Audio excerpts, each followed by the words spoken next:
मध्य प्रदेश की पूर्व मुख्यमंत्री उमा भारती ने मालेगांव ब्लास्ट केस में साध्वी प्रज्ञा समेत सभी आरोपियों के बरी होने पर खुशी जताई। लेकिन उमा भारती ने कहा कि इतने सालों तक जिन लोगों ने प्रताड़ित किया उन्हें भी अब सजा होनी चाहिए। मालेगांव ब्लास्ट मामले में फैसला आ गया। फैसला तो स्वागत योग्य है, ऐसा उमा भारती जी का कहना है, लेकिन उनकी आंखों में आंसू हैं। आप भावुक हो गई, आपकी आंखों में आंसू है, फैसले का तो आप स्वागत कर रही हैं। अरे मैं फैसला सुनते ही मेरी स्थिति ये थी कि मैं प्रेस से मिलना भी नहीं चाहती थी, क्योंकि तब मैं एकदम वो हो गई थी। आपको पता है मेरा EQ बहुत ख़राब है, इमोशनल क्वेश्चन जिसको बोलते हैं, तो इसलिए मैं 1.5-2 घंटे तो बची हूँ सबसे मिलने में। उसका कारण ये है कि ये रिहाई जैसे कहीं मेरी आत्मा की रिहाई हुई, क्योंकि प्रज्ञा, कर्नल पुरोहित, उनके साथी जिस तरह की यातना झेलते रहे, वो उनको जो नाम लेने के लिए कहे गए उन्हें वो नाम नहीं लिए।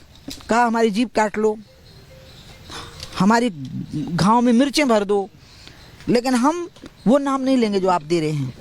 बिल्कुल जैसे औरंगजेब के समय पे यातनाएं दी जाती थी, बिल्कुल वैसी ही यातनाएं मनमोहन सिंह की सरकार के समय पर और जिन राज्यों में कांग्रेस की सरकारें थी वहाँ पर इन लोगों को दी गई। महाराष्ट्र में भी उस समय पे कांग्रेस की सरकार थी, और इसलिए आज उनकी रिहाई नहीं है, पूरे हिंदू समाज की रिहाई है और भगवान के सम्मान की रिहाई है। मैं उन कोर्ट का अभिनंदन करती हूँ, और जो लोग छूट करके आए हैं उनकी तो मैं जीवन भर पूजा करूँगी। ये भगवा आतंकवाद शब्द तो उसी समय आया, दिग्विजय चिदम्बरम ये सब लोग लाए, तो इन लोगों के लिए क्या कहेंगे? ये चिदम्बरम जी, दिग्विजय सिंह जी, राहुल गांधी जी, इनको मुस्लिम वोट बैंक को खुश करना था। वो चाहते थे कि मुस्लिम वोट बैंक युवाओं और ख़ास करके जो आतंकवाद के प्रति सहानुभूति रखते हैं उन युवाओं को अगर एकत्र करेंगे तो पूरा मुस्लिम वोट बैंक उनकी तरफ जाएगा। और इसी लालसा में उन्होंने काउंटर करने के लिए भगवा आतंकवाद शब्द का गठन किया, और उसी के परिणाम स्वरूप इन लोगों को शिकार बनाया गया। आज माननीय कोर्ट ने जिन सबूतों की धज्जियाँ उड़ा दी अपने फैसले में, मैंने पहले फैसले को पढ़ा है और सुना है, इसलिए मैं आप लोगों को थोड़ा देर से मिली, वो साबित करता है कि कितने मतलब कृत्रिम आधारों पर ये सजा, इतना उनको मानसिक कष्ट हुआ है और सजाएं हुई और अंत में वो बरी हुए हैं। और इसलिए ये तो बरी हो गए, लेकिन दिग्विजय सिंह, चिदम्बरम, राहुल गांधी और अन्य वो सभी नेता जिनने शब्द का प्रयोग किया था, उनको जनता की अदालत में, भगवान की अदालत में और खुद अपने आत्मा की अदालत में कभी बरी नहीं हो पाएंगे। वो उन्हें सजा, उन्हें पनिशमेंट मिलना चाहिए। बिल्कुल मिलना चाहिए, बिल्कुल मिलना चाहिए। कांग्रेस के लिए कोर्ट में जाना चाहिए सरकार को इस फैसले के खिलाफ। ये तो टेक्निकल पॉइंट है कोर्ट का, इसमें मैं कुछ नहीं बोल सकती। कांग्रेस तो अपने आप को भगवान समझती है, और इसलिए वो और उनके जो दोनों भाई बहन हैं, ये समझते हैं कि हमारा राज है, हम शहजादे और शहजादी हैं, तो हम कोर्ट को डिक्टेट करेंगे। ये तो कोर्ट तय करेगा कि क्या होना है, वो एजेंसी तय करेगी जो जांच एजेंसी है। ठीक है। उमा भारती जी जिन्होंने हमसे एक्सक्लूसिव बातचीत की। कैमरामैन संजय अंकिल के साथ सत्य Singh, Republic media network, Bhopal. Malegaon blast में फैसले के बाद उमा भारती के घर के बाहर जश्न भी मनाया गया। हमारे संवाददाता सत्य विजय पहुंचे और वहां पर जायजा लिया। आपको तस्वीरें दिखाते हैं। मालेगांव ब्लास्ट केस में सभी 7 आरोपियों को बरी करने के बाद पूर्व मुख्यमंत्री उमा भारती के बंगले पर आप देखिए जश्न मनाया जा रहा है।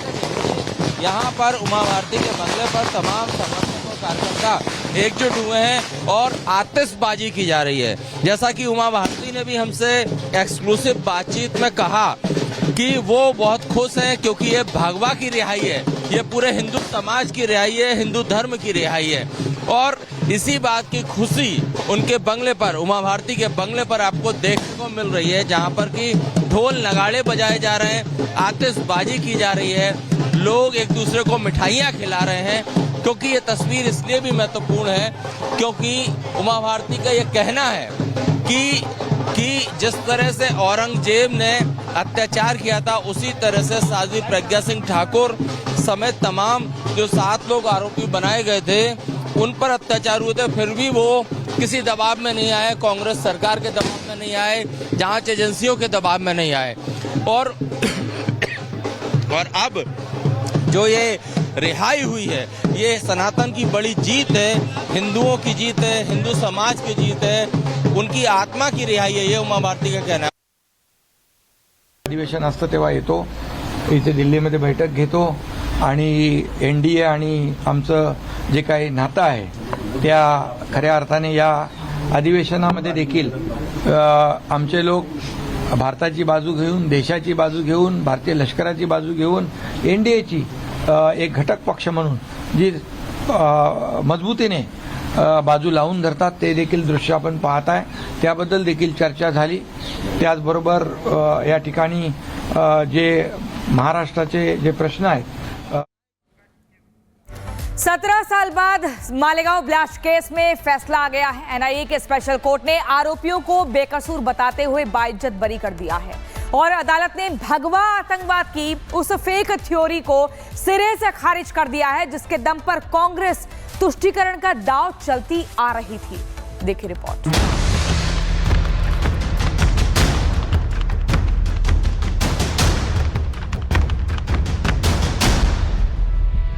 कांग्रेस दुनिया को हिंदू आतंकवाद की थ्योरी बेचने में लगी हुई थी. देश की जनता के सामने गर्व से कहता हूं कि हिंदू कभी टेररिस्ट नहीं हो सकता. महाराष्ट्र के मालेगांव में 29 सितंबर 2008 को एक धमाका हुआ था. धमाके में 6 लोगों की जान चली गई थी और 100 से ज्यादा घायल हुए थे. पूर्व सांसद साध्वी प्रज्ञा ठाकुर, रिटायर्ड कर्नल प्रसाद पुरोहित समेत 7 प्रमुख आरोपियों पर केस चला. उन पर आतंकवाद और साजिश रचने जैसे गंभीर आरोप लगाए गए. तत्कालीन कांग्रेस सरकार ने भगवा आतंकवाद की फेक थ्योरी गढ़ी और तुष्टीकरण की राजनीति को धार देने के लिए इसका लंबे समय तक सियासी इस्तेमाल भी किया. मैं आज भी कायम हूं कि जितने भी हिंदू धर्म वाले आतंकवादी पकड़े गए हैं सब संघ के कार्यकर्ता रहे हैं किसी न किसी. लेकिन 17 साल बाद फैसला आया तो सारे के सारे आरोप धरे के धरे रह गए. कांग्रेस के फेक नैरेटिव की पोल खुल गई. कांग्रेस के तुष्टीकरण की हवा निकल गई. भगवा आतंकवाद की थ्योरी फ्लॉप हो गई. हिंदुओं को बदनाम करने की साजिश नाकाम हो गई. मुस्लिम वोट बैंक के लिए फैलाया गया भ्रम जाल टूट गया. एंटी हिंदू टूल किट पूरी तरह एक्सपोज हो गई. ये सब कांग्रेसियों का दबाव था. उन्हीं के कारण सब कुछ हो रहा था. वही उस समय के सब कुछ करता धरता थे. जिस पर चाहते थे आरोप लगा देते थे, जिस पर चाहते थे जेल बंद कर देते थे. लेकिन ये सब अब ठीक हो गए. एनआईए की स्पेशल कोर्ट ने ना सिर्फ आरोपियों को बाइज्जत बरी कर दिया, ना सिर्फ उन्हें मालेगांव ब्लास्ट केस से दोष मुक्त करार दिया, बल्कि तत्कालीन यूपीए सरकार या कहें कांग्रेस सरकार के झूठ का पर्दाफाश कर दिया. हिंदुत्व की विचारधारा के खिलाफ साजिश रचने वालों को आईना दिखा दिया. सिर्फ साध्वी प्रज्ञा ठाकुर और रिटायर्ड कर्नल प्रसाद पुरोहित समेत वो तमाम लोग आरोप मुक्त नहीं हुए जिन्हें मालेगांव ब्लास्ट केस का आरोपी बनाया गया था, बल्कि भगवा आतंकवाद की थ्योरी गढ़ने वालों का मुंह काला हो गया.